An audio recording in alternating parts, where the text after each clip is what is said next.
that each family will use in a different way. My personal opinion is that no matter what a kid's learning style is, they're going to have to learn how to read and write well if you want them to do well, not only in college but in adult life. Whatever you can learn about their learning styles will obviously help you, in each one of the subjects. What about the better late than early approach? What are your thoughts about that? I'm not a huge fan of it, but again, that's a really broad statement. There are a number of different ways in which better late than early can be applied. Better late than early, I think, is a fabulous principle if you're talking about putting a kid in a classroom. I think kids should be put in a classroom if they're going to go into a classroom later rather than earlier when they have the maturity to handle it. I am not a big fan of putting off basic skills such as reading, writing, grammar, mathematics until a later age. I think you really run the risk, first of all, of missing that window of opportunity with a young child where everything is interesting just because it's interesting. And secondly, I think there's a real risk that children may not, in fact, get those basic skills down if you delay teaching them. Now, that is not any kind of absolute principle. Kids are different. Families are different. But if you're asking me to state a general principle, I would say that basic skills are better taught early than late.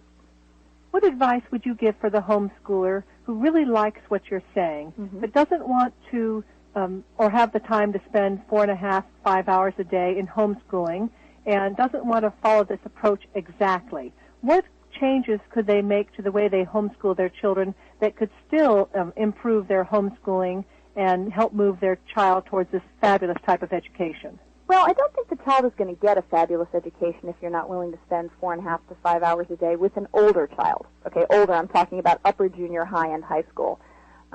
Education takes time, thinking takes time, and it takes work. And I think a parent who is not willing with a, 8th, 9th grader to put in 4.5 or 5 hours of work with the child, should maybe rethink their goals, frankly. Now, as far as simplifying, you can simplify any of the things that we described by choosing other curricula, by doing some, if not all, of the writing exercises, for example, that we suggest. There are any number of ways to simplify a method once you become very familiar with it. This what parents should do is look at the final goal. What do I want this kid to be when I'm done? I would like this kid to be able to think. I would like this kid to be able to write. Whatever your goals are, that's obviously where your energy goes. I'm guessing that you're not a big fan of unschooling. Well, I think actually that unschooling can be incredibly effective if it's done by an expert. So, for example, I could unschool a child in writing because teaching writing, that's my passion. That's what I do. I'm a writer. I know how to teach writing. I wouldn't have to use a curricula of any kind to turn out good writers with my kids because I know how to fit that learning into everyday life because I myself have a grasp of that subject. I would never try to unschool math or sciences. Never. Because I myself don't have a firm enough grasp to grab those teachable moments or, frankly, even to recognize them when they occur. So unschooling can be a good method if you're an expert in the subject that you're unschooling. I think, frankly, every parent probably does some unschooling in that area where they're the most comfortable. It as an overall method, I would have hesitations just because I don't think parents are necessarily prepared to teach all subjects in that way. Do homeschooled students who follow the classical method, do they enjoy learning? Are kids crying at the table fighting this type of method? Are you having to force them to learn this material in this way? If my kids were crying at the table, I wouldn't use this method. I can't speak for other people's children. My suspicion would be that if a child is crying at the table, it's because you're asking them to do something that is developmentally inappropriate, or because they are sensing from you that if they don't get it right away, you're going to be displeased with them. Now, those are things which have nothing to do with classical education. Those are parenting issues. Those are expectation issues.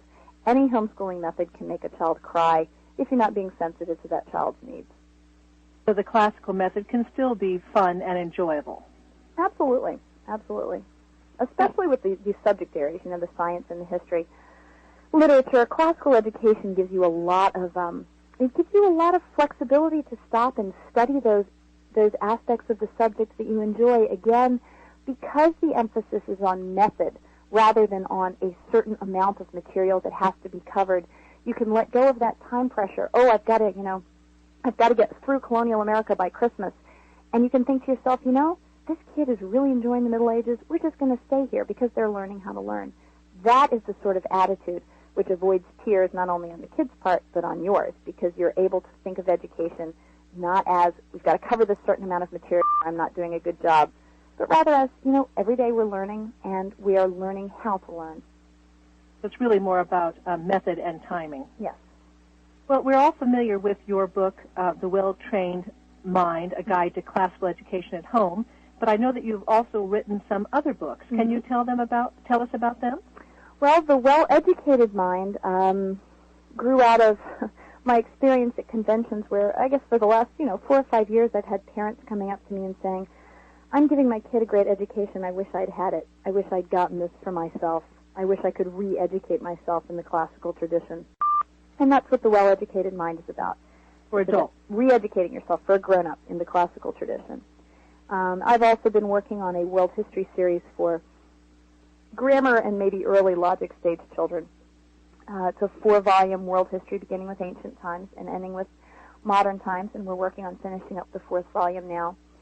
And I'm also right now starting on writing a general interest for grown-ups 4-volume world history, which is going to be published by Norton. So that's a long-term project. History of the universe, you've written the story of the world. That's right. And the well-educated for adults. Mm-hmm. Well, that's excellent. Do you have any other resources that you could recommend to people who want to learn more about the classical method and about some recommendations that you make? Well, our website, which is welltrainedminds.com, has not only more essays about classical education and links to other resources, but also message boards, which I think are incredibly useful for homeschoolers, because when you see what other people are using, what books they're using, what curricula they're using, what they're talking about, and how they're doing it, it broadens your horizons so much. That's what makes you think, wait, there's not just one way to do this. Look at all these different parents, all with the same goal, but all using different books and different materials. And so I would think that would be a good place to start for someone who is interested in this method. Good. Welltrainedmind.com. Mm-hmm. No punctuation, just welltrainedmind.com. How do you feel about Hirsch's work, what every second grader should know, what every third grader should know? I think that has, it's certainly, those are useful books. I have them. I use them for reference. I don't make them the center of my curriculum because I do feel that his emphasis is a little bit more on, let's master this certain amount of material. That's not bad, but I think it's limited. If I had to choose, you don't have to choose between method and content. I mean, to say my emphasis is on teaching children how to learn doesn't at all remove the fact that, yes, like Hirsch, I think there are certain things every kid should know. Every kid should, know what the Constitution says. Every kid should know when our country was founded. As far as I'm concerned, everybody should know what the Magna Carta is and why that was signed. Things like that, everyone needs to know. But I would not choose as my main method this sort of, well, you've got to learn everything in this book, and then you're educated sort of approach. That wouldn't be my preferred primary emphasis. Well, Susan, we have 15 minutes left in the call. We have over 125 people on the call. So I want to open it up, but audience will have to really watch the noise level here. So if you would, please, before I open up the call, press *6, and this will mute your phone. And then come out one at a time, ask a quick question. Susan will give a quick answer, and that way we can take as many questions as possible. So again, it is *6 to mute your phone, *6 to unmute it to ask your question, and then go back into mute mode. And let's see how the noise level is.